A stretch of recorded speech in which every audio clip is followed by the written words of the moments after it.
لیکن آپ کہتے ہیں 20 سال میں ہندوؤں کو ختم کر دیں گے. کیا آپ کو لگتا ہے کہ 20 سال میں ہندو ختم ہو جائے گا؟ 100 کروڑ ہیں ابھی. ان کی سوچ ہے، قرآن میں لکھا ہے، قرآن کو فالو کرتے ہیں. یہ 10 لوگ 100 کے برابر ہیں. بالکل.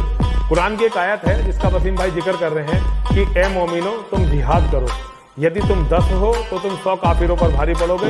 اور تم یہاں تک کہ آپ کو لڑنے کا اور جہاد کا بھی حکم نہیں تھا.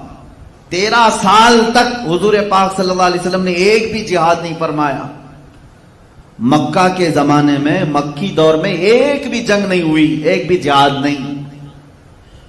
آج ان لوگوں کو غور سے سننا چاہیے جو اسلام کو کہتے ہیں تلوار کی زور سے پھیلا ہے. میں تمہیں بتاؤں کہ کتنے زمانے میں تلوار اٹھائی گئی ہے اور کہاں کہاں اٹھائی گئی ہے. اور جہاں میرے آقا صلی اللہ تعالی علیہ وسلم تلوار اٹھائی، آج دنیا کو ان جگہوں پر اٹھانا ضروری ہو گیا ہے تلوار. میں اس کو بھی ثابت کروں گا. رسول پاک صلی اللہ تعالی علیہ وسلم کا جو دستور ہے وہ کائنات کا سب سے اعلیٰ دستور ہے. آپ کا جو نظام ہے وہ سب سے اعلیٰ نظام ہے. اس میں ایک نقص بھی نہیں، ایک عیب بھی نہیں آ سکتا. 13 سال تک کبھی مشرکین مکہ کے ساتھ قتال، جنگ، جہاد نہیں ہوا، کیونکہ اللہ کا حکم ہی نہیں آیا تھا. حضور پاک صلی اللہ تعالی علیہ وسلم تبلیغ فرما رہے ہیں، بعض لوگ آیتوں کا مذاق اڑا رہے ہیں. رسول پاک صلی اللہ تعالی علیہ وسلم کا استہزاء کر رہے ہیں، مذاق کر رہے ہیں. تب بھی اللہ تعالیٰ نے یہ فرمایا وَاصْبِرْ عَلَىٰ مَا يَقُولُونَ، جو لوگ کہہ رہے ہیں اس پر آپ صبر کریں. اے رسول پاک صلی اللہ تعالی علیہ وسلم، آپ ان کے جواب میں قتل و قتال نہ کریں. لڑائی کرنے کا، جہاد کرنے کا حکم نہیں تھا. پھر اس کے بعد یہ 13 سال سخت ترین زمانہ ہے، مشکلات کا زمانہ ہے، مشقتوں کا زمانہ ہے. اس مکی دور میں حضور پاک صلی اللہ تعالی علیہ وسلم کے غلاموں کے ساتھ انہوں نے کیسا کیسا برتاؤ نہیں کیا. حضرت بلال حبشی ان کی دشمنیوں کا اور ان کی ظلم و ستم کا ایک ایسا نشانہ بن چکے تھے کہ ان کے پورے جسم پاک میں داغ تھے، نشانات تھے. حضرت سمیہ کا انہوں نے ایسا خاتمہ کیا، وہ شہید ہو گئی.